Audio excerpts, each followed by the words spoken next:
하나님 말씀을 읽겠습니다. 하나님 말씀은 마태복음 16장 19절입니다. 여러분들 교재 각주 1번에 해당되는 성경 구절입니다. 마가복음 16장 19절 말씀. 신약 성경으로는 몇 페이지인가요? 마가복음 16장 19절 말씀. 신약 성경 85페이지입니다. 여러분 찾으셨으면 우리 다 저리 한 목소리로 낭독하겠습니다. 시작. 주 예수께서 말씀을 마치신 후에 하늘로 올려지사 하나님 우편에 앉으시니라. 아멘. 이 시간은 하이델베르크 요리문답 제18주일 46문부터 49문까지 보시도록 하겠습니다. 예수님의 승천에 관한 부분을 오늘 시간 우리가 살펴보도록 합니다. 먼저 46문을 제가 여러분들한테 질문을 던지겠습니다. 여러분 대답해 주시기 바랍니다. 하늘에 오르셨고 라는 말로 당신은 무엇을 고백합니까? 그리스도는 제자들이 보는 가운데 땅에서 하늘로 오르셨고 우리의 의를 위하여 보게 해주시며 장차 살아있는 자들과 죽은 자들을 심판하러 다시 오실 것입니다. 예, 우리가 지난 시간에 하이델베르크 요리문답에서 주기도문의 그 부활에 관한 교리에 관하여 우리가 살펴보았습니다. 하이델베르크 요리문답이 가지고 있는 아주 독특한 특징이라고 한다면 하나의 교리를 배우는 것으로 그치지 아니하고 그것이 우리의 신앙에 어떠한 유익이 있는가, 우리의 경건에 어떤 유익을 주는가에 항상 관심을 갖고 있습니다. 어떤 면에서는 이 하이델베르크 요리문답이 기독교 강요처럼 오히려 더 이렇게 실제적인 부분에 관심이 많은 그 고백서가 아닌가라고 하는 생각을 많이 갖게 됩니다. 지난 시간에 우리가 예수님의 부활에 관한 교리를 우리가 살펴보면서 우리가 예수님의 부활에 관한 교리의 유익이 궁극적으로 무엇이라고 했습니까?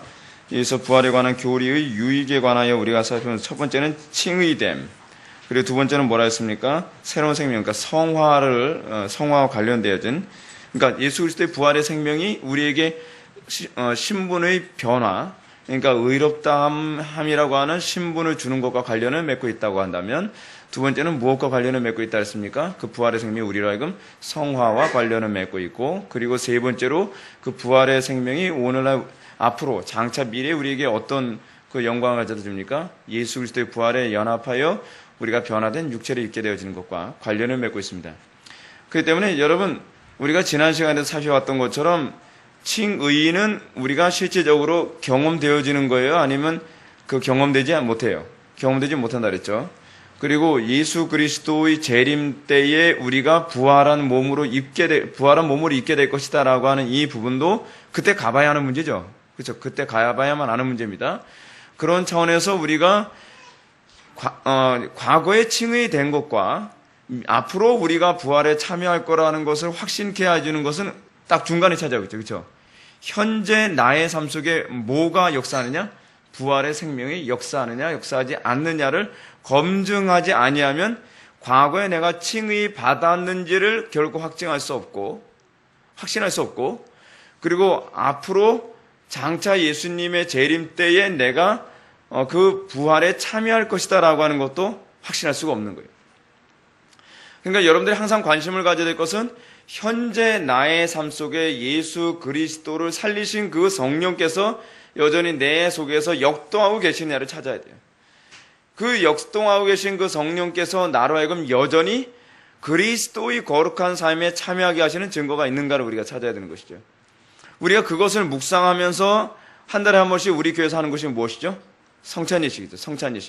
성찬예식을 하면서 우리가 뭘 합니까? 우리가 그 빵에 참여함을 하면서 나의 삶 속에 내가 사람이 떡으로만 살 것이 아니요 하나님의 입에서 나오는 말씀으로만 살 것이니라 라고 하는 그 삶이 내 삶 속에 날마다 나타나요. 내 삶 살리는 것은 영이니 육은 무익하니라 라고 하는 고백이 우리 삶 속에 날마다 나타나는 걸 항상 확인해야만 합니다. 그러니까 여러분, 우리 기독교 신앙에서 중요한 게 항상 뭐예요? 항상 우리가 점검하는 태도. 이 점검하는 태도가 기독교 신앙에서 굉장히 중요한 요소인데 우리는 점검 잘 안 하죠. 그냥 막연하죠. 피상적이죠. 왜 막연하고 왜 피상적인 쪽으로 가느냐? 그래야 내가 불경건하게 살아도 속편하게 살 수 있으니까 그런 거예요. 우리가 항상 더욱더 그리스도를 사랑한다고 한다면 우리는 어떻게 해야 됩니까? 여러분, 우리가 가만히 묵상해 보시죠. 나를 위하여 십자가에 못 박혀 돌아가신 예수님의 그 은혜를 우리가 정말 받았다고 한다면 우리가 우리의 삶을 통해서 하나님을 영화롭게 하는 그 삶을 사는 것이 당연한 것이죠. 그것에 관한 감격으로 살아가는 것. 그것이 정말 구원의 은총을 받은 사람들에게 반드시 나타나야만 하는 특징입니다. 이제 우리가 오늘 그 18주일에 우리가 살펴보는 것이 뭐냐면 하늘에 오르셨고라고 하는 승천에 관한 교리를 살펴봐야 됩니다. 예수님의 승귀의 절정이죠. 절정. 예수님의 승기의 절정은 무엇입니까? 하늘에 오름이죠. 하늘에 오르심. 자, 그러면 하늘에 오르셨다라고 했을 때 이 하늘은 과연 무엇을 얘기하는가? 흔히 우리는 1차적으로는 우리는 하늘이라고 했을 때 하늘은 어디를 얘기합니까? 스카이를 얘기하죠. 이렇게 대기권 그쪽 방향. 근데 그것과 실제로 예수님은 물리적으로 하늘로 올라가셨죠. 예수님은 실제로 물리적으로 하늘로 올라가셨지만 우리 아들이 입을 벌리면서 얼마나 열심히 뭘 받아 적을까 지금 그 모습이 너무 웃겼어 지금. 실제로 하늘로 올라가셨지만 그 하늘은 궁극적으로 무엇을 우리들에게 인식시키고자 하는 것이냐면 하나님의 세계로 가셨음을 우리들에게 얘기하는 거예요. 하나님의 세계로. 자, 여러분 누가복음 15장 21절 말씀 한번 보시기 바랍니다. 제가 우리 교회 아이들 얼굴을 보면요 얼마나 이쁜지 몰라요. 우리 아이들이 정말 사랑스럽습니다. 15장 21절 자 읽겠습니다. 여러분 이거 뭔지 아시죠? 돌아온 탕자 비유에 나오는 부분인데 아들이 이르되 아버지 내가 하늘과 아버지께 죄를 얻었사오니 지금부터는 아버지 아들이라 일컬음을 감당하지 못하겠나이다 라고 해서 여기서 지금 이 탕자가 뭐라고 얘기합니까? 내가 아버지께만 죄를 졌다 그래요? 아니 하늘과 아버지께 죄를 지었사오니 라고 했을 때 여기서 하늘은 하나님을 얘기하는 표현이에요. 그러니까 유대인들은 하나님이라고 하는 성으로 함부로 거론하지 않죠. 입에다 담질 않아요. 특히 신약은 더 그래요. 신약은요. 유대인들의 이 문화와 전통이 그대로 답습되어 있어서 이 사람들은 함부로 하나님의 이름을 입에 거론하지 않기 때문에 원래는 하나님과 아버지께 죄를 지었사오니 라고 얘기해야 될 부분을 하늘이라고 표현하고 있는 거예요. 그렇죠? 그래서 여기서 하늘에 오르셨고 라고 하는 것은 두 가지 의미가 있죠. 우리가 눈에 보이는 하늘로 올라가셨다는 의미와 하늘로 올라가시는 이유가 무엇이냐면 실제로 예수님께서 너희가 본 대로 여러분들 이제 사도행전 1장 9절 말씀 한번 보시기 바랍니다. 사도행전 1장 9절 말씀. 이 부분을 이제 잘못되게 해석하지 않도록 하기 위하여 하나님께서 우리들에게 그런 것을 또 보여주시는 것이죠. 11절입니다. 1장 11절. 다 같이 한번 읽어보실까요? 시작. 이르되 갈릴리 사람들아 어찌하여 서서 하늘을 쳐다보느냐 너희 가운데서 하늘로 올려주신 이 예수는 하늘로 가심을 본 그대로 오시리라 하였느니라. 아멘. 지금 뭘 얘기했어요? 본 그대로. 그들이 실제로 눈으로 뭘 보고 있죠? 예수님께서 하늘로 올라가시는 것을 봤죠. 그렇죠? 하늘로 올라가시는 것을 본 그대로 예수님은 실제로 하늘에서 다시 재림하신다는 겁니다. 이건 물리적인 실제로 재림을 얘기하고 있는 거예요. 그래서 이것을 다르게 해석할 수 있는 여지를 없애게 하기 위하여 실제로 예수님은 그들이 본 그대로 하늘로 올라가시는 장면을 연출하신 겁니다. 근데 중요한 것은 예수님께서 하늘로 올라가시는데 그 올라가시는 그 영역이 하나님의 세계로 가는 방식인 거예요. 그래서 안드로메다 저 멀리 어느 곳 그쪽으로 막 초고속으로 빛의 속도보다 더 빠르게 쫙 날아가서 그쪽으로 가신 것이 아니라 거기에 천국에 있는 것이 아니라 어떤 사람이 허블 망원경으로 딱 봤더니 우주 저편에 무슨 성 같은 게 있는 것 같더라는 거예요. 그게 아마 천국이 아니겠느냐 하는데 그건 전혀 상관없는 얘기예요. 전혀 상관없는 얘기. 그래서 그것과 관련한 우리가 볼 수 있는 중요한 성경 구절인데 9절 말씀 한번 보시기 바랍니다. 9절 말씀을 보면 이 말씀을 마치시고 그들이 보는 대로 올려져 가시니 구름이 그를 가리어 보이지 않게 하더라 라고 이렇게 되어 있습니다. 여기서 구름의 가리어가 아닙니다. 구름의 가리어라고 했을 경우는 어떻게 되는가? 예수님이 하늘 높이 계속 쭉 올라가시다 보니까 나중에는 구름을 뚫고서 올라가서 구름이 가린 거잖아요. 근데 지금 여기서 지금 뭐냐면 예수님이 구름을 통과했다라고 얘기하는 것이 아니라 구름이 예수님을 가려서 안 보이는 거예요. 이 구름이 무슨 구름이냐? 뭉게구름이 아니에요. 쉐키나예요, 쉐키나.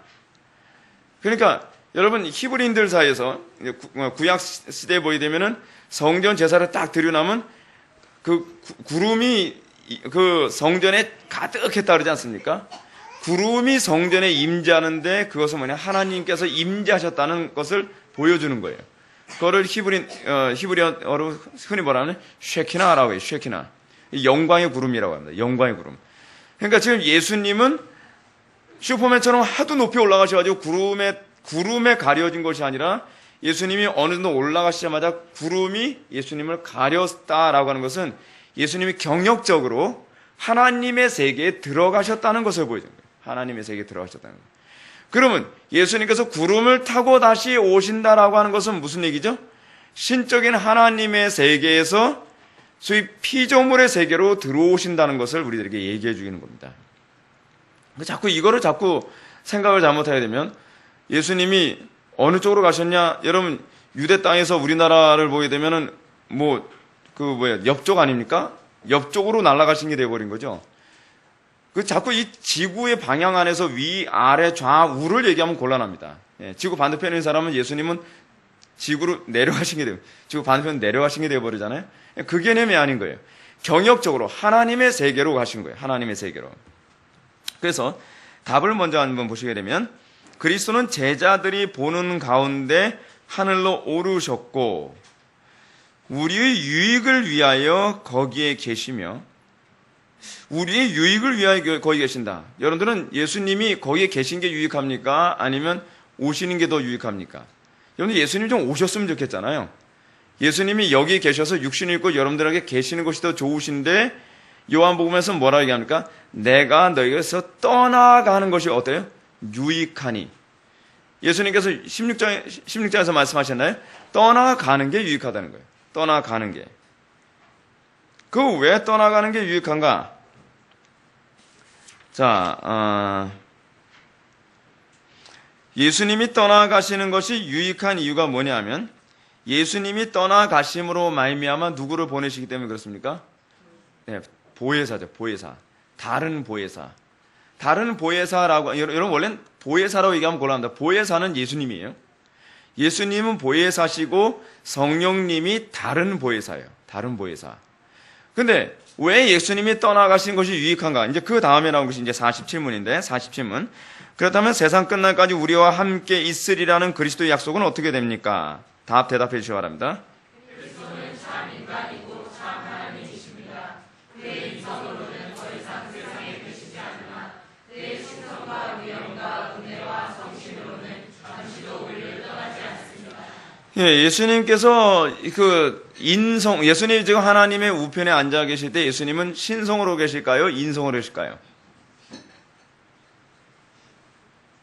여기에는 답이 있을까요? 없을까요? 없어요. 신성과 인성으로 계셔요. 그분은. 완전한 참 하나님이시면서 참 인간으로 계셔요. 중요한 것은 예수님이 하나님의 우편에 앉아 계실 때에 예수님은 인성을 벗으신 것이 아니라는 사실이에요. 이게 굉장히 중요한 교리입니다. 이것을 이해해야 우리가 뭘 이해하냐면 교회론에 대한 이해가 가능해요.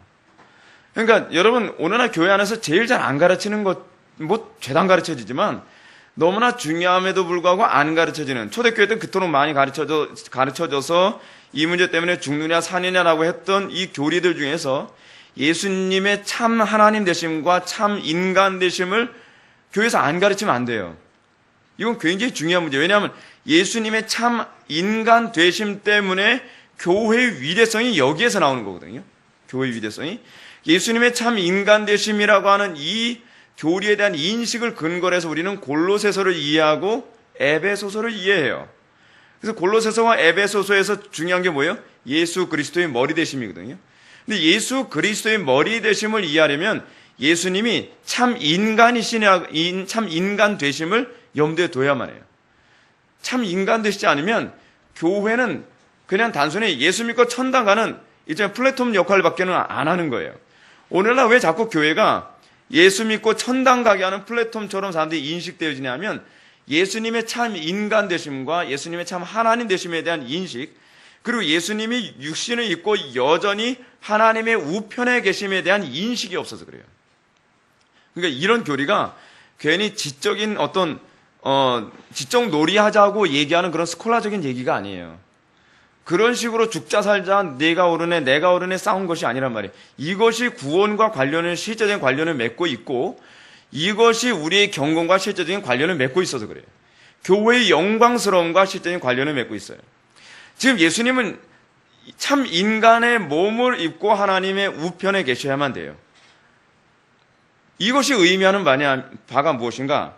예수님이 인간의 몸을 입고 참 인간의 몸을 입고 하나님의 우편에 앉아 계심으로 말미암아 우리 인간된 우리가 예수님을 머리로 삼음으로 말미암아 우리는 이미 신의 영역에 들어가는 상태된 거예요. 어떻게 해요? 그리스도와 함께.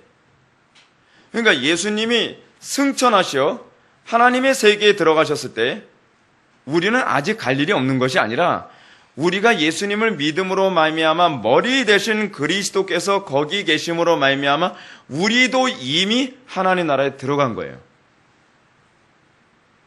이걸 이렇게 이해하셔야만 합니다. 하나님의 세계와 피조 세계는 따로 떨어진 세계가 아니에요. 흥미로운 게 뭐냐면 예수님께서 뭐라고 말씀하시죠?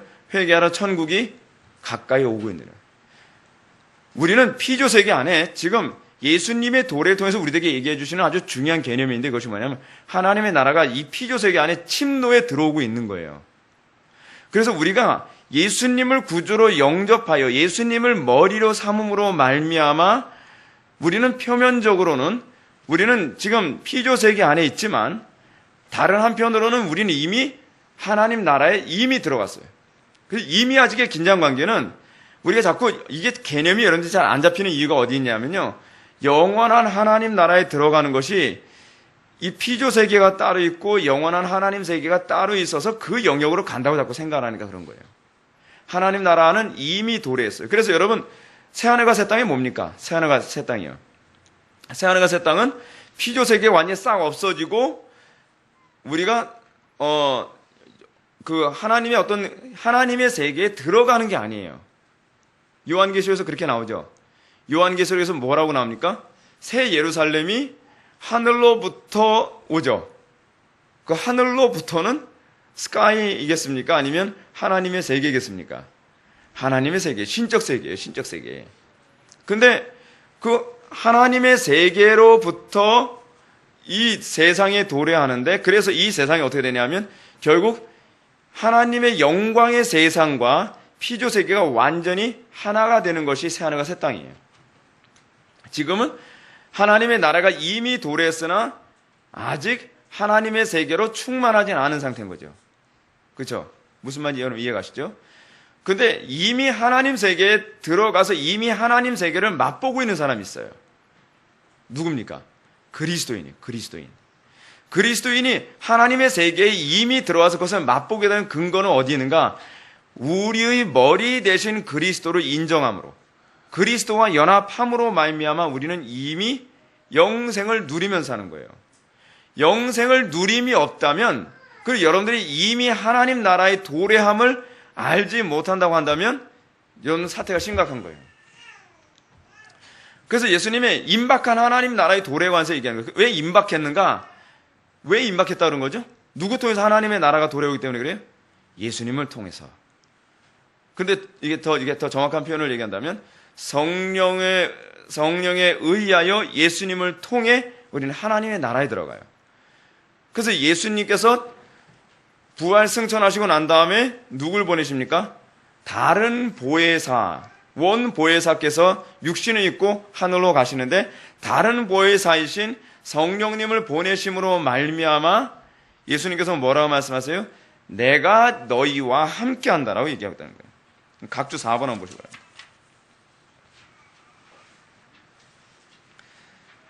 각주 4번.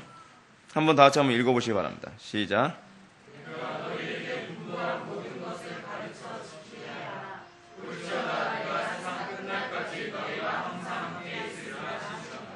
아멘. 자, 각주 6번에도 한번 더 보시죠. 각주 6번에 요한복음 14장 16절부터 18절에 나오는 말씀을 같이 봐야만 합니다. 제가 읽겠습니다. 기니까.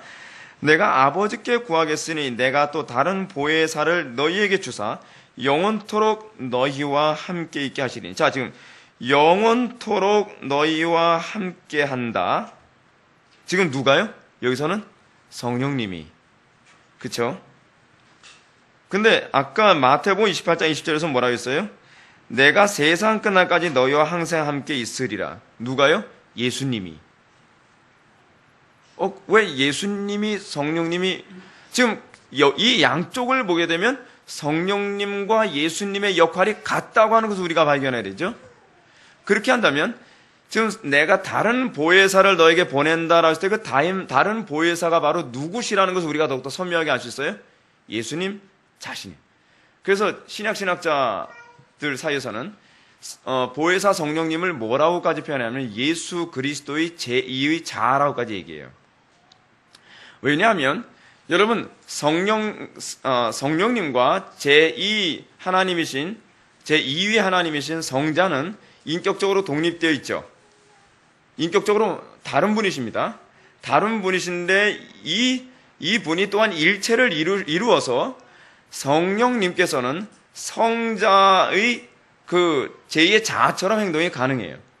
그래서 우리가 필레오케 교리 기억나시죠? 필레오케 교리에서 중요한 교리가 무엇입니까? 성령님은 성부의 영이면서 누구의 영이에요? 성자의 영이에요.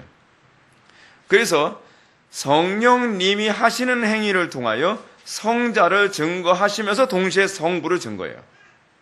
굉장히 중요한 교리입니다. 그래서 이 성자께서는 성령님을 보내심으로 말미암아 당신 자신이 우리와 영원히 함께 하실 수 있도록 하셨어요. 그래서 여러분 구약에서 예언된 메시아는 어떤 메시아예요? 영원히 우리와 함께 하시는 메시아. 그래서 이사야서에서는 그걸 뭐라고 했어요? 임마누엘 하나님이라고 해요. 하나님이 우리와 함께 하심. 근데 어떻게 함께 하시느냐? 유대인들은 이렇게 이해한 거예요. 메시아가 와서 영원토록 죽지 않고 이스라엘 백성들과 함께 한다고 그렇게 생각을 했던 거예요. 근데 신약시대에 와서 예수님이 그 실체를 보여주시면서 그게 아니라 예수님은 육신으로는 아버지 우편으로 가시고 아버지 우편에 가셔서 성령님을 보내심으로 말미암아 그 성령님은 또 한편으로는 예수님 자신인 거예요. 그렇죠? 예수님의 자신인 영인데 그래서 지금 우리에게 온 성령님은 성령님이시면서 성자의 신성이에요. 우리와 함께 하시는 건 성자의 신성으로 함께 하시는 거예요. 어렵습니까? 이거 어렵게 얘기해야 좀 있어 보이는데 알아들으면 이거 재미가 없는데 그냥 알아들어야 돼요. 사실은 우리와 함께 하시는 분은 성령님이시면서 성자께서 우리와 신성으로 함께 하고 계시는 거예요. 그럼 어떻게 신성으로 함께 하시는가? 이제 그 부분 이제 뒤에서 이제 얘기할 부분입니다. 그러면서 영원토록 너희와 함께 있으리니 저는 진리의 영이라 세상이 능히 저를 받지 못하나니 이는 저를 보지도 못하고 알지도 못함이라. 지금 여기서 뭘 얘기하는 거예요? 인격적 독립을 얘기하고 계신 거죠. 예수님과 그러니까 성자와 성령의 인격적 독립을 얘기함으로써 저는이라고 하는 얘기를 하는 거죠. 그렇죠? 성령님은 틀림없이 인격적 독립이 있기 때문에 저는 자기의 인격과 독립된 누구를 얘기하는 겁니다. 그러나 너희는 저를 안 하니 저는 너희와 함께 거하시며 또 너희 속에 계심이라. 내가 너희를 고아와 같이 버려두지 아니하고 너희에게 오리라라고 얘기함으로써 성령님은 또 뭐라고 그래요? 나라고 얘기했어요. 나. 이게 무슨 헷갈리는 소리입니까? 이게 바로 삼위일체로인 거예요. 그렇죠? 그래서 지금 예수님께서는 내가 육신으로는 떠나 있으나, 그러니까 참 인간으로서는 떠나 있으나 성령으로서는 너희와 함께함으로 말미암아 무엇을 지금 얘기하고 계시냐면 어떻게 유익이 된다고 얘기하는 거예요? 시간과 공간을 초월하여 모든 시대의 모든 성도들, 예수님을 구주로 영접한 모든 성도들과 영원히 함께 하시겠다는 얘기예요. 근데 예수님이 만약에 그 육신으로 하나님께 올라가지 아니하시면 문제는 뭐냐면 예수님이 우리와 함께하기 위해서는 예수님이 바쁘셔야 돼요. 그렇죠? 동해 번쩍 서해 번쩍 오늘 뭐 누가 같이 있다가 잠깐만 지금 저쪽에 좀 일이 터졌대. 나 저쪽 가야 돼. 저쪽 갔어. 이러다 잠깐만 일 끝났어. 나 저쪽 갈게. 계속 그러셔야 되는 거예요. 육신을 입고 있으면 육신의 한계가 뭐예요? 시간과 공간의 제약을 받는다는 거예요. 그래서 이 성자께서 시간과 공간의 제약을 받지 않으면 모든 사람, 모든 성도들과 함께 하시기 위하여 육신으로는 아버지 곁에 계시고 그리고 신성으로는 모든 성도들에게 내주하여 계심으로 말미암아 성자께서는 우리와 함께 계신다는 사실입니다. 굉장히 신비로운 교리죠. 신비로운 교리예요. 근데 성자께서 왜 그러면 그 육신으로는 아버지 곁에 계셔야만 하는가? 그 이유가 어디 있어요? 아주 중요한 표현을 어떤 신학자는 이렇게 표현했죠. 성자께서는 초림 때는 당신의 육신으로 우리 가운데 계셨지만 오순절날 부활 승천하신 이후에 오순절 성령 강림으로 말미암아 성자께서는 또 다른 육체로 말미암아 우리와 함께 계신다는 거예요. 또 다른 육체는 뭐예요? 교회죠. 교회. 교회 안에 내주하심으로 말미암아 또 다른 육체로서 성자께서는 소위 참 육체를 입으시는 방식을 사용하는 거예요. 근데 참 육체를 입으시는 이 방식이 어떤 방식이냐면 단순히 하늘에 계신 하나님 우편에 앉아 계신 그 육체 참 인간이신 성자의 몸과 분리되어진 다른 몸이 아니라 그분이 성자로서 그 신성으로서 교회에 내주하심으로 말미암아 우리가 하나님 우편에 계신 그 성자의 몸과 연합을 이루어요. 정말 신비한 거죠. 신비한 거예요. 그래서 잘 이해가 안 되는데요 라고 나오는 것도 그럴 수밖에 없어요. 이것은 우리에게서는 사실은 경험적으로는 이해될 수가 없는 영역이에요. 그래서 우리가 이 땅에서 천사의 삶이 가능한 거예요. 여러분 한번 저희 봅시다. 요한복음 한번 보실까요? 요한복음 6장. 오늘 우리가 성찬식을 거행했을 할 때 봤던 부분. 그 부분이었나? 잠깐만요.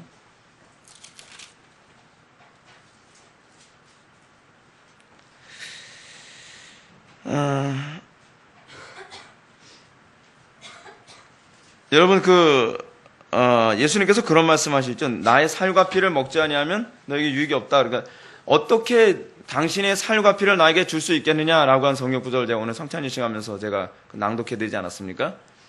살과 피를 우리에게 주시기 위해서 이 땅에 오신 것이죠. 자, 그럼 어떻게 주님께서 우리에게 살과 피를 주신다는 겁니까? 지금 바리새인들이나 예수님을 믿음으로 영접하지 않은 사람들은 어떻게 우리가 당신의 살과 피를 먹을 수 있습니까? 라고 얘기하는데 그것은 믿음으로죠. 믿음으로. 그래서 우리가 그리스도의 살과 피에 연합이 되어서 사실은 표면적으로 봤을 때는 우리는 내 살이요 내 육신이라고 얘기하지만 물론 피는 하나님의 언약의 확실성을 얘기하는 보증이지만 우리의 삶을 통해서 그리스도의 영광이 드러나게 됨이 바로 뭐예요? 그리스도의 살을 먹음이죠. 그렇죠. 그래서 우리가 성령으로 거듭난 이후에 성화되어지고 그리스도와 연합하여짐으로 말미암아 예수님께서는 육신적으로 이 땅에 거하지 아니하고 하나님의 우편에 계심에도 불구하고 우리는 하나님의 우편에 계신 그 육신이 이미 연합된 거예요. 근데 그건 전제가 있어요. 그리스도를 머리로 삼을 때에만. 그래서 사도 바울이 끊임없이 얘기하는 거죠.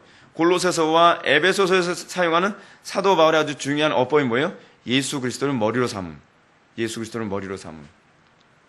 예수 그리스도를 머리로 삼음으로 말미암아 우리는 어떤 특이한 현상이 나타나냐면 예수 그리스도의 탄식이 나의 탄식이 될 수 있고 예수 그리스도의 기쁨이 나의 기쁨이 되고 예수 그리스도의 고통이 나의 고통이 되며 예수 그리스도의 고난이 나의 고난이 돼요. 그것과 관련해서 그분 아주 잘 보여주는 사건이 사도행전에서 여러분 나타납니다. 여러분 사도행전 한번 좀 보시기 바랍니다. 여러분 사도행전에 보게 되면 사도 바울이 고난을 받는 장면이 뒷부분에 나오는데요. 제가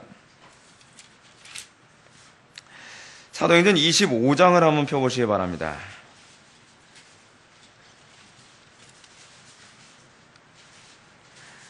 사도행전 25장.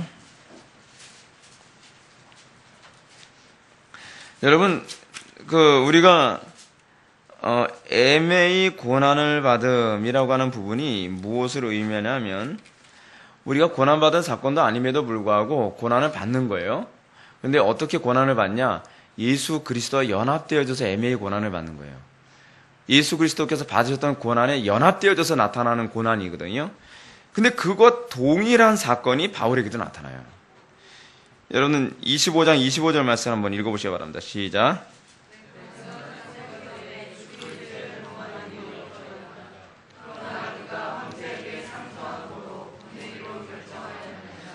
아멘. 여기서 보게 되면 여러분 바울에게 나타나는 고난은 흥미롭게도 지금 바울은 계속적으로 로마로 가는 동안에 죄도 없음에도 불구하고 여러 법정을 거쳐가면서 계속 항소해가지고서 가이사한테 가려고 하죠.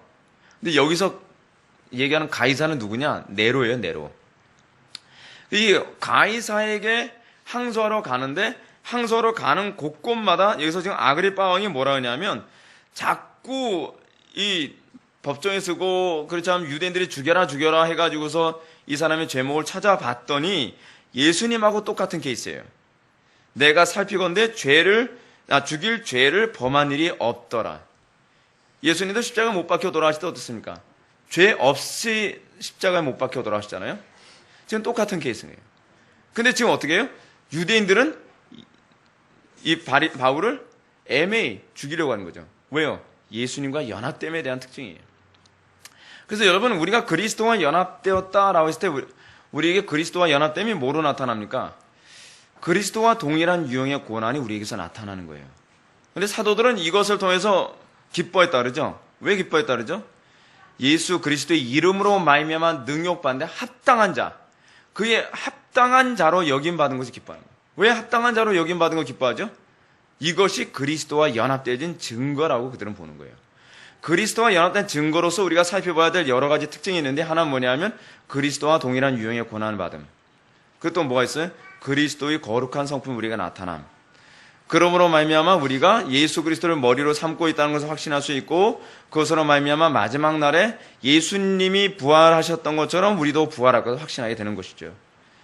그러니까 여러분 신앙이 점점 더 성숙해져 갈수록 여러분들에게 나타난 것이 뭐냐면 내가 하나님의 말씀대로 순종하는 것 때문에 애매히 고난당하는 것 때문에 막 억울하다기보다는 야 나도 그리스도와 연합한 증거가 이렇게 점점 선명하게 나타나는구나 라고 하는 것에 이 기쁨을 우리가 누릴 수 있었으면 좋겠습니다. 그랬을 때 우리가 고난을 달게 받을 수 있게 되지 그렇지 않으면 막 짜증이 몰려오죠. 왜 예수 믿는 게 이렇게 고달픈 거야? 뭐 그런 고달픈 게 아니라 이게 사실은 제대로 믿고 있는 거예요. 이것이 우리에게 은혜입니다. 자, 그러면서 다시 한번 돌아갑시다. 그래서 이제 유익이 된다는 거예요. 유익이 된다는 것인데 그렇다면 세상 끝날 때까지 우리와 함께 있으라는 그리스도의 약속은 어떻게 됩니까? 라고 하는 이 질문에 대한 답이 무엇이었습니까? 그리스도는 참 인간이시고 참 하나님이십니다. 그의 인성으로는 더 이상 이 세상에 계시지 않으나 그의 신성과 위엄과 은혜와 성신으로는 잠시도 우리를 떠나지 않습니다. 여러분 보혜사 성령님을 통하여 우리에게 주어진 우리에게 내재되어진 그 성령님은 어떻게 해요? 성자의 신성이 그대로 우리에게 임한 거예요. 이게 굉장히 놀라운 사건입니다. 우린 단순히 어떻게 생각합니까? 아, 예수 믿고 이제 천당 가게 됐구나. 아무 감격도 없어요. 이게 감격이 없을 문제입니까? 내가 예수님 만났다라고 했을 때 이게 그냥 추상적으로 나 구원받아서 그 얘기가 아니에요. 실제로 예수님께서 인성을 빼고 신성으로 우리에게 오시는 방식이 바로 성령님을 통해서 오시는 거예요. 성령님을 통해서 성자께서 그 신성이 우리 신성과 위엄과 은혜와 성신으로 우리 가운데 임하기 때문에 우리에게서 나타나는 게 있죠. 예수 믿고 나면 하나님께 대한 경외심이 생기는 거예요. 그리고 하나님께 대한 사랑이 생기는 거예요. 이걸 다른 말로 사도 바울이 뭐라 얘기합니까? 하나님의 사랑이 그리스도를 통해 우리의 마음에 부음받아졌다는 거예요. 그래서 우리는 예수님께서 성령으로 기뻐하셨던 것처럼 우리도 그 안에서 기뻐하는 법을 배우게 돼요. 예. 자, 근데 여기서 이것과 관련하여 성찬설이 나눠지게 됩니다. 이걸 어떻게 이해하느냐? 여러분, 예수님께서 지금 인성으로는 참 하나님으로, 참 인간으로 하나님의 우편에 계시죠. 하나님 우편에 앉아 계시는데, 문제는 이제 성찬식에서 이 문제를 어떻게 해석하느냐에 따라서 성찬식이 세 가지로 바뀌어요. 천주교에서는 뭐죠? 화채설. 화채설이 뭡니까? 사이다에다가 수박 이렇게 썰어 놓는 게 화채가 아니죠. 이 몸채자에서 화을 화자 사용하는 거죠. 예수 그리스도의 몸이 빵과 포도주로 화하여졌다. 그게 화채설 아닙니까? 그래서 화채설인데, 그래서 가톨릭에서는 이 화채설을 어떻게 얘기하냐면, 사람들이 교리를 배우고 나서 소위 세례를 받지 않습니까? 세례를 받고 난 다음에 천주교 신자들은 성찬에 참여하는 걸 굉장히 신비롭게 생각한대요. 예수님의 살을 자기가 직접 먹는다고 생각해서 과연 어떻게 변화될까? 그것 때문에 사람들이 굉장히 굉장히 궁금해한대요. 그래서 그들은 실제로 그 빵을 입안에 집어넣으면 그 신부가 축사를 함과 동시에 빵은 진짜 예수님의 살이 되고, 진짜로요. 그리고 포도주는 진짜 예수님의 피가 된다고 사람들은 믿어요. 근데 천주교에서는 칭의의 조건이 뭐죠? 이걸 믿는 게 그들의 믿음이에요.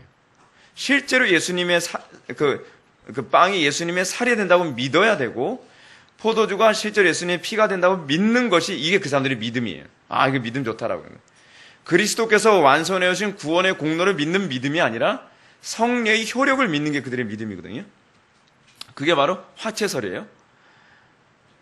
자, 근데 화채설과 비슷한 또 그 개념, 근데 이 화채설이 왜 그렇게 됐냐? 예수님이 육신으로 하나님의 우편에 계시는데, 성찬식 때는 예수님의 살이, 하나님의 우편에 계신 예수님의 살이 실제로 여기에 내려와서 빵과 포도주로 실제로 그 살이 변화된다라고 믿는 거예요. 그러니까 살이 왔다 갔다 하는 거예요, 그 사람들은. 살과 피가. 그게 그들이 생각하는 예수님의 참 인간 되심에 대한 그들의 해석이에요. 그럼 이제 공개설을 봅시다. 마틴 루터는 공개설을 얘기합니다. 공개설은 화채설과 굉장히 비슷해가지고 처음에 그냥 신학서적만 보면 그이가 아이가 그렇게 보여요. 근데 그이가 아니에요. 공개설은 뭐냐면 예수님의 살과 피가 그 빵과 포도주에, 그러니까 이렇게 표현해요. 성찬의 요소 안에, 그 성찬의 요소와 함께, 그리고 그 아래와 그 위에 육체로 임하신다는 거예요. 무슨 말인지 아시겠어요? 전혀 이해가 곤란하죠. 그러니까 빵은 빵 상태로 있는데, 또는 포도주는 포도주 상태로 있는데, 그 요소는 예수님의 살이라는 거예요. 이해가 안 되죠? 이건 굉장히 좀 그러니까 마틴 루터가 종교개혁을 하면서 완전히 로마 가톨릭으로부터 나오기보다는 어느 정도 로마 가톨릭을 수용하면서 개혁을 해서 그래요. 그러다 보니까 여러분, 루터교 그분들은 주로 신부님이라 불러준 것도 좋아한다 그러던데, 루터교 그 목사님들 보셨습니까? 그분들은 전형적인 그 가톨릭 신부예요. 로만 칼라를 하고, 제가 전에 루터교 안에서 결혼식 하는 걸 봤는데, 그 성당에 들어가면 가톨릭 성당은 거의 똑같아요. 다 이렇게 들어가는 입구에 성수반 같은 게 있고요. 그래요. 그래서 뭐 신부처럼 막 화려하게 차려입고서 막 그렇게 합니다. 근데 성당에 간주를 할 때는 알고 보니까 루터교인 거예요. 루터교는 그래요. 그래서 반반이에요. 마치 성공회처럼 반반이에요. 근데 우리 기독교는 어떤가? 우리는 영적 임재설을 믿어요. 우리가 영적 임재설을 믿는 이유가 뭐냐? 바로 지금 우리가 하이델베르크 요리문답을 배우는 이것에 대한 인식 때문에 그래요. 성자께서는 육신으로 올 때는 딱 한 번밖에 안 와요. 재림 때 육신으로 오시는 거예요. 그 이전까지는 성자는 육신으로 어디 계세요? 하나님의 우편에 계셔요. 그리고 성자께서 우리에게 임하시는 방식은 영적으로 임해요. 그 영적으로 임하는 것이 뭐예요? 성령으로. 근데 성령으로 어떻게 임하느냐? 신비한 어떤 그런 스물스물한 방법이 아니라 믿음으로. 그렇죠? 그래서 믿음으로 그리스도를 영접한 사람은 그리스도의 신성과 그 위엄이 우리의 안에 내주하여 우리를 다스리고 통치해서 우리를 하여금 하나님 나라 안에서의 삶을 시작하여 만드시는 거예요. 그래서 영적 임재설을 믿는 거예요. 영적 임재설. 그렇죠? 그래서 그 영적 임재설을 통하여서 어떤 유익을 얻냐 하면 우리가 믿음으로 예수님의 살에 참여한다고 보는 거죠. 믿음으로 예수님의 살에 참여한다는 얘기가 무슨 얘기예요? 성화를 얘기해요. 성화. 그래서 우리가 성찬 예식 때는 뭘 얘기합니까? 우리의 믿음을 견고케 함을 믿는다 그러잖아요. 견고케 함을 믿는다. 견고케 함을 믿는다라고 하는 이 얘기는 무슨 얘기냐면 우리가 실제로 우리 성찬식 할 때 우리가 뭘 고백합니까? 사람의 떡으로만 살 것이 아니요 하나님의 입에서 나오는 말씀으로만 살 것이니라. 그래서 여러분들이 성찬 예식을 하는 가운데에 여러분들 믿음으로 임할 경우에는 여러분들 믿음이 더욱더 견고해져서 그래 내가 세상 양식, 세상의 수단과 방법이나 세상의 어떤 그 지혜로 살아가지 아니하고 하나님의 지혜와 하나님의 방법과 하나님의 뜻대로만 살겠다. 이것만 나의 양식으로 삼겠다 함으로써 우리의 삶이 그리스도의 살에 참여하게 되는 것이죠. 그렇죠? 이것이 우리가 가지고 있는 성찬식의 특징입니다. 근데 문제는 뭐냐면 종교개혁을 했다고 하는 종교개혁의 후예로서 오늘날 그 개신교회들이 성찬지식을 하면서 이런 의식이 전혀 없이 하는 거예요. 이런 의식 전혀 없이 한 번도 배워본 적도 없이 그냥 빵과 포도주를 넣고 그냥 마시고 그냥 끝내버리잖아요. 그래서 칼빈은 뭐라 하냐면 말씀을 통해서 성찬식의 의미를 강론하여 가르치지 않으면 그 성찬식은 우리의 믿음에 아무런 유익이 되지 않고 그냥 형식에 불과하다라고 얘기하는 것이죠. 그래서 매번 우리는 성찬식 할 때마다 뭘 다짐해야 돼요? 난 말씀만 나의 양식으로 삼겠습니다. 내가 죽고 살고는 세상의 수단과 방법이나 또는 세상의 군왕이 결정하지 아니하고 하나님의 말씀만이 나의 삶과 나의 죽음과 나의 성공과 나의 실패를 다 결정합니다. 라고 여러분 믿으면서 그렇게 성찬에 참여할 때 여러분들의 믿음이 견고해지는 것입니다. 자, 각주 6번을 우리가 아까 봤죠. 그럼 48문을 보겠습니다. 48문. 그런데 그리스도의 신성이 있는 곳마다 인성이 있는 것이 아니라면 그리스도의 두 본성이 서로 나뉜다는 것입니까? 대답해 주시기 바랍니다.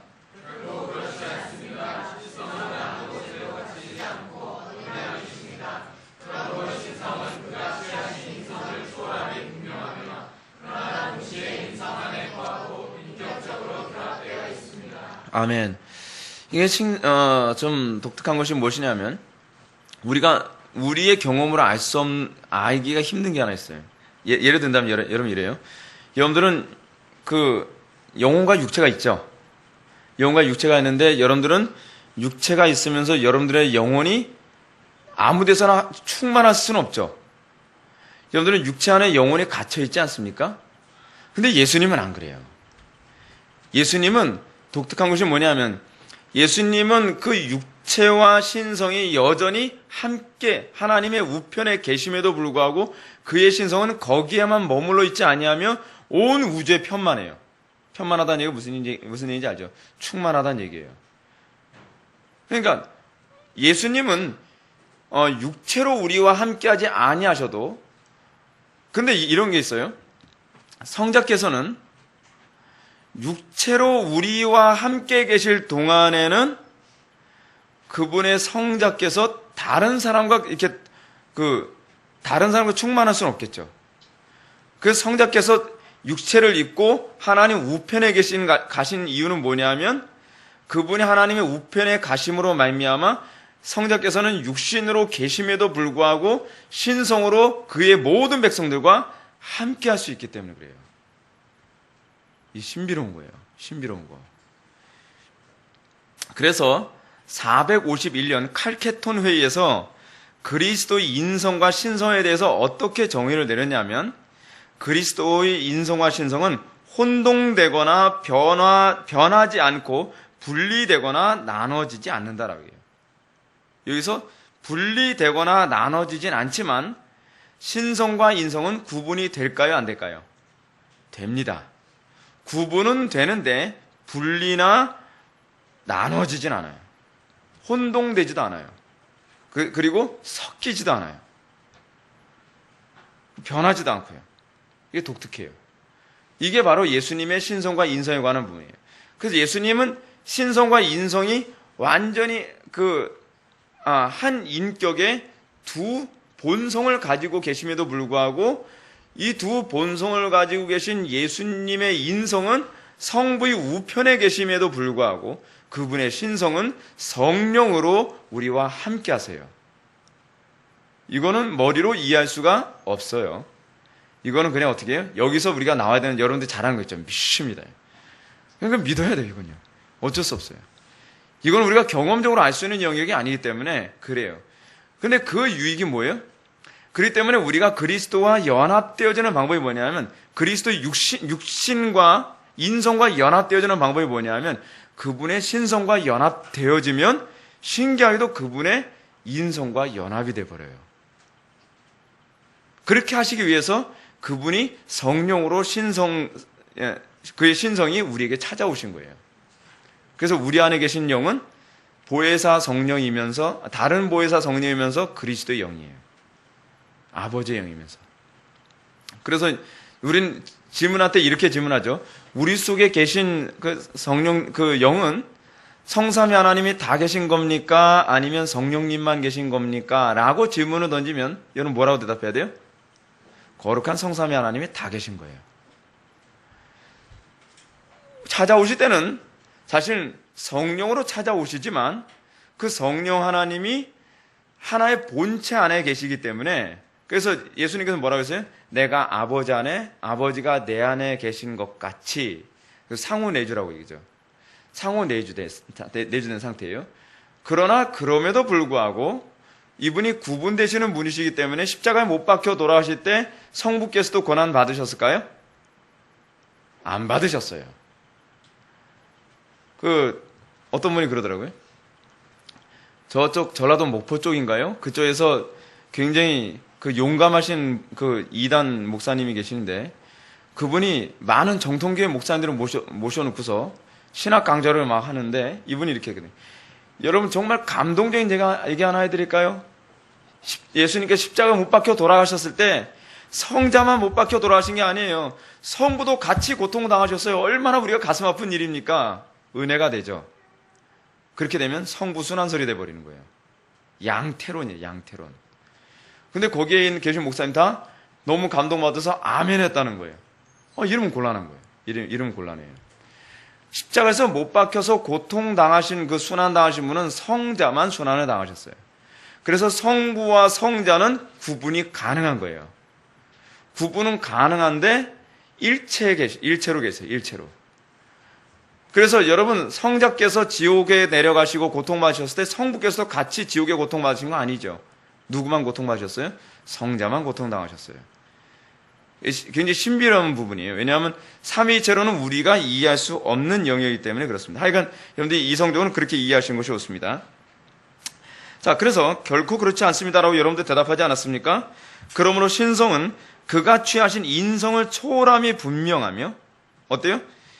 지금 우리가 하이델베르크 요리입니다. 전통적으로 우리 개혁교회가 추구하는 신앙 고백에서 그분의 인성은 신성을 초월하지 못하지만 신성은 인성을 초월함이 분명하며 동시에 인성 안에 거하시면서 인격적으로 결합되어 있습니다 라고 얘기합니다. 성경은 그리스도의 인성을 하늘에서 끌어내리지 않습니다. 이게 굉장히 중요한, 이 표현이 무슨 표현이냐면, 우리는 화채설이나 공제설처럼 그리스도의 인성을 성찬이실 때 끌어내리지 않는다는 얘기예요. 이 표현을 사용하신 이유가, 우리의 신앙의 선배들 사용하신 이유가 뭐냐면, 로마 가톨릭의 성찬식의 이 심각한 모독적 행위 때문에 그런 거예요. 지금 여러분 왜 그러냐면요. 여러분 천주교에서는 성찬이식이 구원의 조건입니다. 그걸 아셔야 돼요. 왜 구원의 조건이냐? 그들은 예수님이 미사 때마다 계속적으로 십자가의 순환을 당하시고 그 순환의 공로를 우리가 성찬식 때마다 먹어야만 우리가 그 공로를 힘입을 수 있다고 믿기 때문에 그래요. 그래서 예수님을 매번 하나님 우편에 계신 그 육신을 성찬식에 끌어내려서 예수님 어떻게 하는 거예요? 매번 죽이는 거예요. 매번. 여러분 이 교리가 이렇게 연결되어진다는 것을 알게 되진다면 얼마나 사악한 교리인지 알죠. 예. 근데 사람들이 이걸 전혀 모르니까 왜 미사가 뭐가 잘못됐다는 거야? 라고 얘기하는데, 종교개혁자들은 이것에 관한 교리에 명확한 이해가 있었기 때문에 미사는요, 그 잘못된 정도가 아니라 이거는 신성 모독이라고 보는 거예요. 여러분, 실제로 우리가 에베소서인가, 제가 정확히 잘 기억이 안 나는데, 우리가 하늘에 계신 예수에서 끌어내리리까? 라고 하는 얘기 있잖아요. 끌어내리면 안 돼요. 예수님의 순환 사건은 단번에 끝난 사건이에요.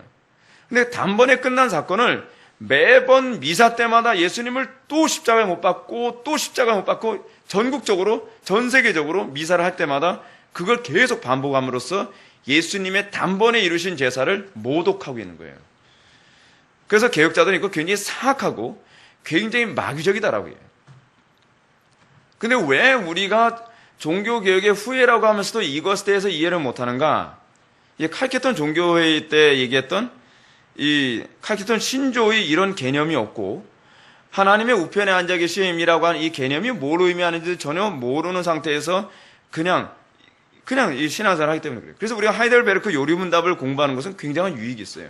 왜냐하면 하이델베르크 요리문답은 그 당시 종교개혁을 하면서 로마 가톨릭의 신학적 문제점과 관련하여 이 고백서를 만들었기 때문에 우리가 이것을 이해해야만 천주교의 심각성에 대해서 더 선명하게 보이는 거예요. 그래서 그리스도의 인성을 하늘에서 끌어내리지 않고 우리가 성령을 의지하여 그리스도의 인성에 연합합니다. 그래서 우리가 성령을 의지하여, 이게 아주 독특한 신학적 표현인데, 성령을 의지하여 그리스도와 연합, 인성의 연합함으로 말미암아 우리는 하늘에 이르는 거예요. 독특한 거죠. 그리스도께서 내려오시는 것이 아니라 우리가 하늘로 올라가는 거예요. 그래서 우리가 신성, 그리스도 안에 있는 그 신성이 우리에게 오셔서 그것으로 말미암아 우리가 그리스도의 인성에 연합하는 것은 장차 예수 그리스도의 재림 때 우리도 그 부활에 참여할 것에 대한 중요한 보증이 돼요. 그래서 성령님은 뭐예요? 우리가 이미 하늘에 속한 존재임을 보증해 주시는 영이에요. 보증해 주시는 영. 복잡하지만 조금 이해하니까 어떻습니까? 굉장히 은혜가 되죠. 굉장히 유익한 거예요. 그래서 여러분들이 날마다 내가 구원받은 존재인가 아닌가를 점검하는 중요한 점검 방식은 뭐냐면 내가 하늘의 삶을 살고 있느냐를 찾는 거예요. 내가 하늘의 삶을 살고 있느냐라고 하는 이해가 무슨 얘기예요? 영생. 여러분, 천국 가게 되면 뭐 귀신 쫓고 능력해 하고 그게 아니죠. 천국의 삶이라는 것이. 뭐예요, 천국의 삶이라는 게? 하나님의 통치를 따는 것. 우리가 예수 그리스도와 영원한 교제 가운데 있는 것. 성부 하나님과 영원한 안식 가운데 거하는 것. 안식이라는 게 뭘 얘기하는 거라 했죠? 하나님과 뭐가 없는 삶? 갈등이 없는 삶. 이 땅에서 여러분들이 하나님과 갈등하지 아니하고 내가 하나님을 가장 기뻐하며 내가 그리스도와의 연합이 나에게 최고의 기쁨으로 여겨진다면 이것이 이미 우리가 천상에 올라간 삶을 살아가는 거예요. 그래서 개혁자들은 뭐라 얘기하느냐? 이미 구원받은 자들은 그들의 육신이 땅에 있느냐 또는 땅속에 파묻혔느냐의 차이일 뿐이지 실제로 구원의 보장성이라는 차원에서는 이미 천국에 있는 존재들과 아무런 차이가 없다는 거예요. 왜요? 우리도 이미 예수를 믿음과 동시에 그리스도를 통하여 하늘에 속한 존재이기 때문에 그래요. 그것이 하나님의 나라가 이미 도래했다는 거예요. 그래서 이 세상을 요한계시록 뭐냐? 천년왕국이라고 얘기하죠.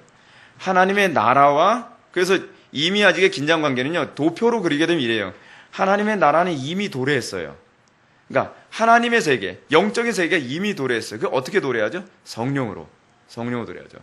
그래서 이 세대의 삶과 오는 세대의 삶이 우리가 사는 이 세대에서 예수 그리스도의 부활 승천 이후에 이 세대의 삶과 오는 세대의 삶이 뭐예요? 영원한 세계죠.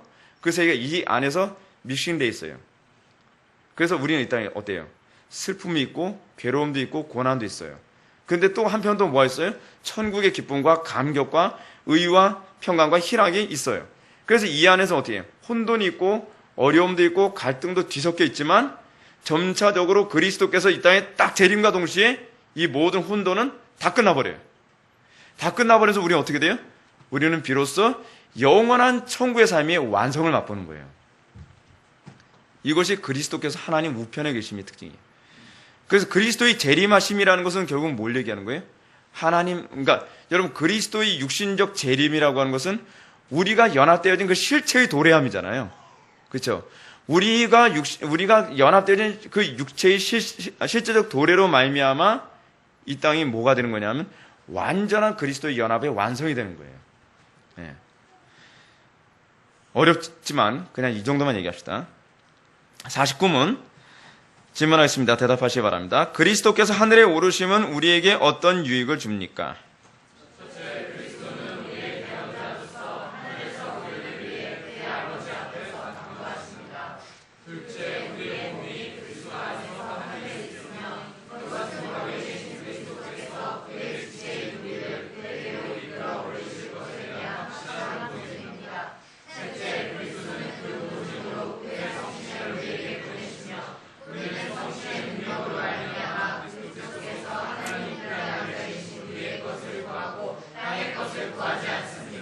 네, 아멘. 우리 여기서 아주 좀 독특한 부분을 보여야 됩니다. 지금 여기서 유익과 관련된 얘기를 합니다. 이 하이델베르크 요리문답은 항상 어떤 교리를 아느냐 모르냐를 테스트하기 위한 어떤 이 수능 시험 보듯이 그런 식의 지식에 별로 관심이 없습니다. 궁극적으로 어떤 교리를 얘기하고 나서 이 교리가 궁극적으로 우리에게 실제적으로 어떤 유익을 주느냐에 항상 관심을 가지고 있어요. 그래서 하이델베르크 요리문답이 굉장히 우리에게 유익이 됩니다. 첫째는 그리스도는 우리의 대원자로서 하늘에서 우리를 위해 그의 아버지 앞에서 간구하신다는 거예요. 근데 여러분, 이 간구하신다는 부분이 얼마나 은혜가 되는지 모릅니다. 예수님이 어떻게 간구하고 계시느냐? 그걸 누가복음 22장 31절 보게 되면 이게 좀 필이 오게 될 겁니다. 누가복음 22장 31절과 32절.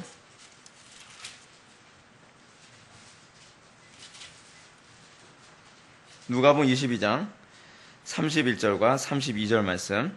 자, 읽겠습니다.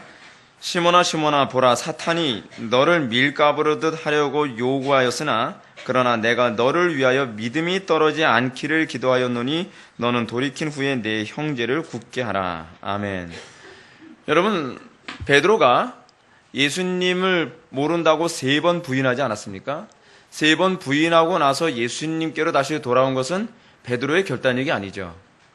누가 한번 도와줘서 야 힘내, 뭐 그럴 수도 있지 뭐 해서 누가 도와줘서 그런 게 아니에요. 지금 예수님은 지금 뭐라 하냐면 네가 돌아오게 된 근거는 내 중보기도의 결과라는 거예요. 근데 흥미로운 게 뭐냐면 여러분, 이 중보기도가 예수님 부활승천하시고 난 이후에는 더 이상 없다 그러면 얼마나 끔찍합니까? 그렇지 않다는 거예요. 예수님이 하나님 우편에서도 지금 뭘 하고 있냐면 여러분들을 위하여 계속 중보하고 기도하고 계신다는 거예요. 감사하죠? 놀라운 일입니다. 여러분들이 지금까지 신앙생활 유지하는 거 여러분들이 잘나서 그런 거 전혀 아니에요. 여러분들이 결단력이 좋아서도 아니에요. 난 역시 믿음이 좋아, 그것도 아니에요. 이 모든 근거가 어디 있다고 얘기하냐면 하나님 우편에서 지금 육신으로 하나님 우편에 앉아 계신 예수님께서 우리를 위해 중보 기도하신 결과라는 거예요. 그러니까 이것이 우리에게 상당한 위안이 되죠. 하나님께서는 지금도 하나님 우편에서 우리를 위해 간구하고 계신다. 그러니까 여러분들이 항상 이것을 믿고 이 안에서 우리가 감사하며 살아가야 될 것을 믿으시기 바랍니다. 둘째로는 첫 번째 유익은 그거예요. 우리가 얼마나 이 땅에서 믿음 생활하면서 흔들리고 어려운 상황이 있지만 우리가 담대함을 가질 수 있는가라고 하는, 끝까지 믿음을 지킬 수 있는 근거가 어디 있는가? 성자께서 성부 우편에서 계속 중보 기도하고 계신다는 것이 우리에게 유익이 되고, 두 번째 뭐냐면 우리 몸이, 아까 제가 장황하게 말씀드렸던 내용이 여기에 다 요약되어 있죠. 우리 몸이 그리스도 안에서 하늘에 있으며, 지금 여기서도 뭐라고 얘기합니까? 우리의 몸이 이미 그리스도 안에서 하늘에 있다는 거예요. 왜죠? 머리가 하늘에 있으면 그의 몸인 우리도 그리스도 안에서 하늘에 있는 것이 당연한 것 아닙니까? 그러니까 중요한 것은 여러분들에게 있어서 그리스도는 머리 되시냐라고 하는 질문을 던졌을 때 난 잘 모르겠다 그럼 이건 좀 심각해지는 거예요. 그리스도께서 우리의 머리 되시면 여러분한테 어떤 현상이 나타난다 그랬죠? 그리스도의 감정 공유, 그리스도의 여러 가지가 다 공유된다 그랬죠. 그렇죠? 이 공유됨이 있어야 돼요.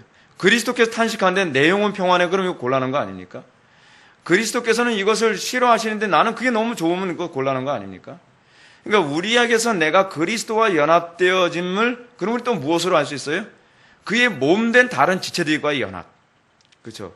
이것이 또 다른 어떤 우리의 전문가말 쓰는 중요한 소스죠. 여러분들 몸 따로 있지만 이 몸이 사실은 그리스도 안에서 지금 한 몸의 상태거든요. 그리스도 안에서 한 몸의 상태라고 한다면 우리는 몸들끼리 서로 뭐가 이루어져야 정상이에요? 유전적 연합이 잘 일어나야죠. 예를 들어서 여러분 손가락이 잘렸는데 다른 사람의 손가락 갖다 붙이면 붙어요, 안 붙어요? 안 붙죠. 왜요? 유전 인자 자체가 다르니까 그런 건 아닙니까? 근데 우리가 거듭난 성도가 되어지고 난 다음에 우리에게 나타난 특징은 성도의 교통하심이라는 것이 있는데, 성도의 교통하심의 근거는 뭐냐면 한 분 예수님을 머리로 삼음이에요. 한 분 예수님을 머리로 삼음으로 말미암아 우리는 유전적 이질감이라는 게 느껴지질 않아요. 그래서 우리는 성도와 서로 교통이 가능해요. 하나됨이 가능하단 말이에요. 이번에도 우리가 수련회 때 그걸 느끼지 않았습니까? 외부 교인들이 왔는데 우리는 한 번도 만난 적이 없는 분임에도 불구하고 이번 수련회에서 우리 교인들만큼 외부에서 왔음에도 불구하고 그들과 우리는 짧은 시간에 한 몸이라는 걸 느끼게 되잖아요. 서로 이질감이라는 걸 서로 못 느끼잖아요. 왜요? 그게 바로 성령께서 우리를 하나 되게 하시는 놀라운 증거죠. 그래서 이것은 머리 대신 그리스도께서 그의 지체인 우리를 그에게로 이끌어 올린 것에 대한 확실한 보증이에요. 보증. 그래서 우리는 그리스도를 머리로 삼아 우리가 이미 하늘에 있음을 우리는 경험하죠. 이 땅에서요. 하나님 나라의 삶을 살죠. 성령 안에서 의와 평강과 희락. 그 셋째, 그리스도는 보증으로 그의 성신을 우리에게 보내시며, 그 성신은 다른 말로 뭐예요? 다른 보혜사. 그렇죠? 우리는 성신의 능력으로 말미암아 그리스도께서 하나님 우편에 앉아 계신 위의 것을 구하고 땅의 것을 구하지 않습니다. 예. 이게 바로 이제 우리에게 나타나는 보증, 우리가 보증이신 성령님을 받았을 때 나타나는 특징인데, 우리가 이미 어디에 속해 있어요? 하늘에 속해 있다면 우리는 자동적으로 뭘 구하게 되어 있는가? 땅의 것을 구하지 아니하고 하늘의 것을 구하게 되는 거죠. 왜냐하면 우리는 이미 하늘에 속한 존재이기 때문에 땅의 양식을 추구하기보다는 하늘 양식을 추구해야 되죠. 하늘 양식은 뭐예요? 예수 그리스도. 그렇죠? 그리고 우리 이 땅에서 뭐예요? 하나님의 뜻을 구하게 됐죠. 그래서 주기도문 핵심이 뭐예요? 뜻이 하늘에서 이룬 것처럼 땅에서도 이루어지이다. 우리가 이 땅에서 하늘의 뜻이 땅에 이루어져서 궁극적으로, 그래서 여러분 초대교회 성도들이 아주 중요한 종말론적 기도 제목이 뭐예요? 마라나타. 주 예수여 어서 오시옵소서. 왜 주 예수여 어서 오시옵소서라는 이 기도가 일어나는 거죠? 그들이 이미 하나님 나라에 들어왔는데 하나님 나라의 완성이 아직 도래하지 아니함으로 말미암아 그들이 고통과 어려움 가운데 있기 때문에 그런 것이죠. 이 땅에 속한 사람은 하늘 나라가 빨리 오길 원치 않죠. 이 땅에 좀 빨리 왔으면 좋겠다. 빨리 왔으면 좋겠다. 아니 더 오래 갔으면 좋겠다. 이 땅 생활 얼마나 재밌는데. 근데 우리가 하늘에 속한 존재이기 때문에 우리는 하늘의 나라가 빨리 도래하기를 열망하여 이 땅에서 우리는 뭐가 일어나는 거예요? 소위 이런 거죠. 여러분, 대한민국 독립이 1945년에 일어나지 않았습니까? 1945년에 대한민국 독립이 일어난다고 해도 우리는 이제 1945년이라고 하는 어떤 시점에 대한민국 독립이 일어날지는 아무도 모르죠. 아무도 몰랐어요. 우리 과거에 우리 조상들은. 근데 대한민국 독립에 대한 확신을 가지고 있는 사람들은 어떻게 해요? 언젠간 독립될 거야. 넋놓고 살지 않죠. 그렇게 살 수가 없어요. 이미 그들의 마음은 독립에 이미 그 마음이 속해 있기 때문에. 그러니까 어떻게 해요, 그 사람들은? 계속 쿠데타도 일으키고 해가지고서 독립을 위해 끊임없이 싸우잖아요. 그것이 이제 이미 아직의 긴장관계라는 거예요. 우리가 하나님 나라에 이미 들어간 존재라고 한다면 하나님의 나라가 이 땅에서 조금이라도 더 많이 이 땅에서 누리다가 주님의 도래가 완성되기 기대하기 때문에 우리는 하나님의 나라의 도래를 위하여 끊임없이 싸울 수밖에 없는 거예요. 왜냐하면 우리는 일제의 이 통치를 받는 걸 견딜 수가 없으니까. 그죠? 그런 것처럼 우리가 하나님의 통치를 조금이라도 완전히 그 나라가 도래하지 않았어도 이 땅에서 하나님의 통치 조금이라도 더 누리면서 살기를 원하는 것이죠. 이것이 이미 하나님 나라에 들어간 성도들에게 나타나는 특징입니다. 이제 말씀을 정리합시다. 이 땅에서 우리가 하늘에 올라가심이라고 하는 이 하늘에 오르심이라고 하는 이 교리를 통하여서 우리는 예수 그리스도께서 인성으로 성부 우편에 계심이 우리에게 어떤 유익이 있는가? 우리가 우편에 계심이라고 하는 그 교리는 19주일, 다음 주일날 우리가 이제 살펴야 될 것인데, 그것을 통하여 우리는 이 땅에 하나님 나라의 유익을 미리 앞당겨서 맛보게 됩니다. 예수님께서 하나님 우편에 계신 이유는 그분이 하나님의 세계에 그 육신을 입고 하나님의 세계에 가시고, 그리고 내가 떠나는 것이 유익하니 이는 내가 다른 보혜사를 너에게 보냄이라라고 하는 것은 그분이 모든 하나님의 백성들과 함께 하시기 위한 방식입니다. 그래서 그분은 육신적으로 떠나 있으나 우리는 이미 하늘에 계신 그 육신과 우리는 연합되어져서 우리에게서 우리는 뭘 발견해야 돼요? 안 믿는 사람들이 하나님의 형상을 보게 되는 것이죠. 그래서 제가 지난주에도 뭘 얘기했습니까?